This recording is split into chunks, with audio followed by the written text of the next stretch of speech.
I have a problem. I'm trying to make more videos, but I don't have a good way to film my workbench. It might not seem like an issue to you if you haven't tried to record a video before, but tripods take up a lot of space, and space is not something I have around my workbench. So I did something about the problem, and hopefully this can benefit you if you have a similar problem. I'm going to show you how to build this high quality overhead camera rig for pretty cheap, as well as 6 potential upgrades that you can do to help your videography game. Well, with that being said, let's get started. Okay, so I said we're going cheap, and that means buying something that's pretty much already built. So I went with this extra tall monitor arm. It has the pole, it has the arm, and it has the part that's going to clamp to the desk. So with a quick unboxing, we can get to assembling the arm. The mount came with this giant C-style clamp. I really didn't think it would fit on my desk, but it turns out you can just take out 2 bolts and adjust it to be extra large. Perfect. Okay, and with the clamp resized, we can attach the pole, which I totally did not clamp down to the desk, only to realize that it had to be unclamped to attach the pole to. And with our pole attached, we can go ahead and take the front bit off that's supposed to attach to the monitor. Instead, we're going to be attaching our own bit here, so we can just get rid of it.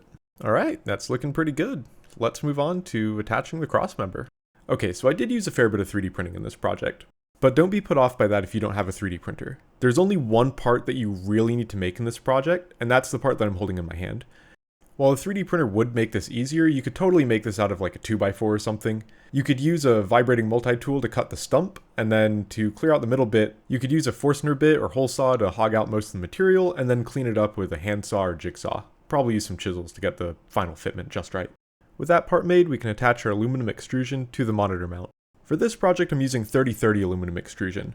This is just because I have some extra and I'm holding on to my 4040 for another project, but Hot Shoe camera gear fits perfectly on 4040 aluminum extrusion, so you can forgo 3D printing the little adapters I'm going to be showing later on if you just use 4040 from the get-go.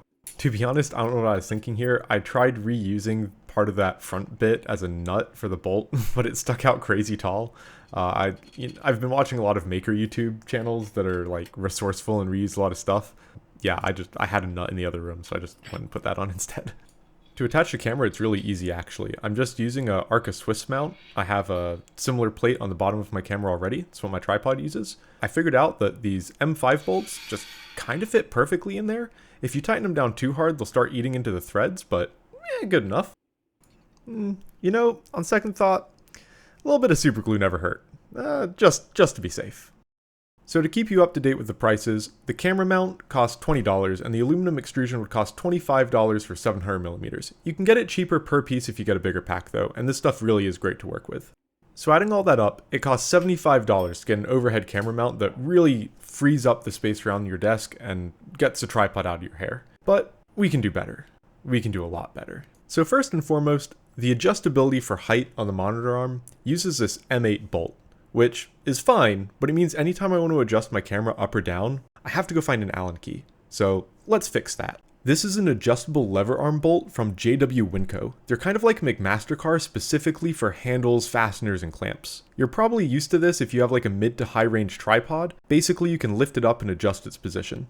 $15 extra, but it really makes the feel of the mount just that much better. While on the topic of hand feel, I also made these handles. This is kind of a luxury add-on, but I basically wanted to be able to reach up and reposition the mount without focusing too hard on where I'm grabbing, mainly because there's going to be a lot of stuff mounted onto the rail. Each handle cost an additional $11, so $22 in total. The handles are actually just aluminum shift knobs, and then I 3D printed these adapters that hold them at a slight angle, just for the ergonomics. Together with the fancy bolt, this would put the project right at about $100. But again, these last 2 mods, completely optional.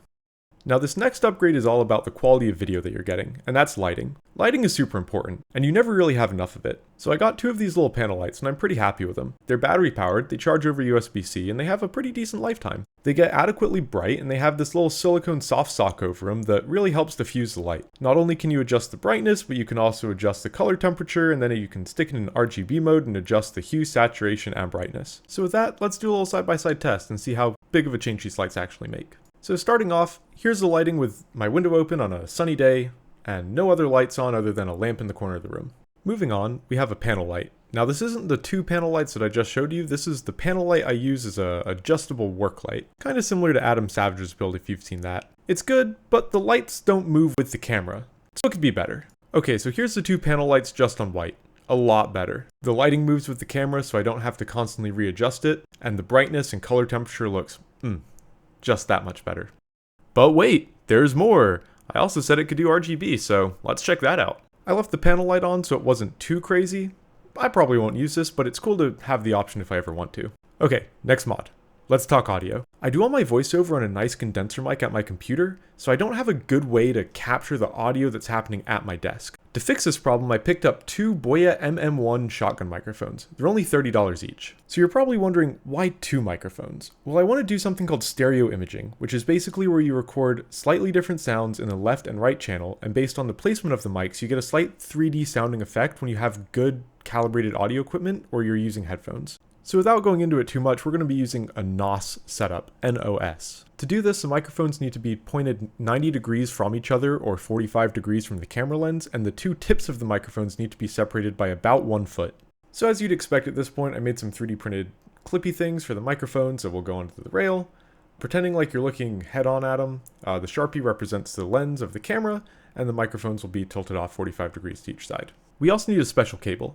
Both microphones want to supply a left and right channel, but we only want the left channel from the left microphone and right channel from the right microphone. This cable basically does that and combines the output into a single plug. Speaking of the plug, it's a chonky boy, and it does not fit into my camera.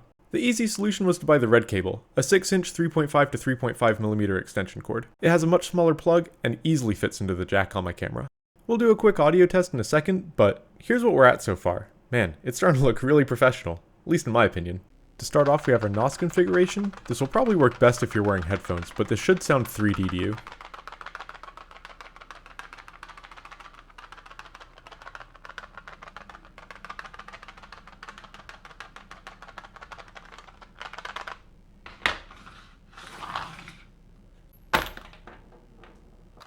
And here's with the built-in camera microphone.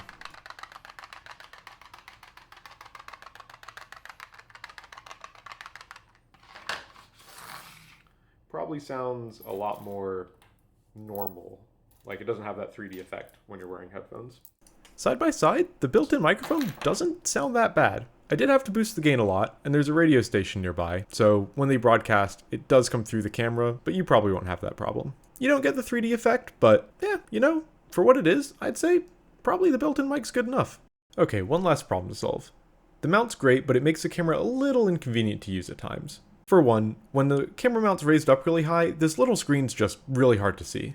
Furthermore, I have to take the camera on and off of the stand to replace the battery and get the SD card in and out to get footage off the camera. So let's do something about that. To solve all of these problems, I got a cheap capture card and this low-end field monitor. One of the benefits of it is that it has HDMI pass-through. This means I can set my camera to not display any screen information over the HDMI output, pass it into this field monitor. It can display all of the relevant information such as the histogram, focus peaking, etc. But then the video output that it sends onward to the capture card is clean and doesn't have any of that information shown on it. The screen can also power a dummy battery, which means that I never have to change the battery on my camera. Realistically, because I use this camera both on and off of the stand, it's not as useful, but if I had a dedicated camera just for overhead filming, it would be perfect. So where does that leave us? Well, for a base price $75, this overhead mount is a great value for money. As far as the upgrades go, I'm glad that I did them, but I think the one that really makes a big difference is the lighting. For $70, the upgrade to the quality of footage you're going to get is substantial. Way better than what that $70 would do with a new camera lens or camera body. Furthermore, you can pop them off and just use them for other shots, or just use them around the house as portable lights. They're surprisingly effective at lighting up stuff. To be honest, I go to these instead of using a flashlight. And they just pop off that easy. Well, it means for $150, you're getting an overhead rig with lighting that's leaps ahead of anything pre-made that I could find on the market. As far as the other upgrades, the capture card and field monitor, it's a nice upgrade, but you can get around that by marking out the framing on your desk, writing down your camera settings for given lighting conditions, and just being prepared with a shot list so you're not constantly mounting and unmounting your camera. This brings the total up to $325.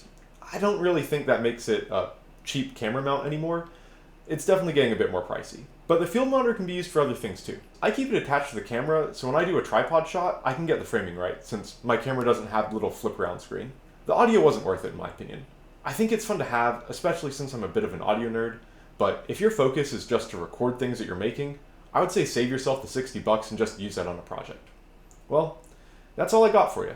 Let me know if you could hear the difference in the microphones down in the comments, and let me know if you have cool little lights like this. I thought these were amazing, and if you have a trick like this, let me know, because I'd love to hear about it. Anyway, thanks for watching, and I'll see you next time.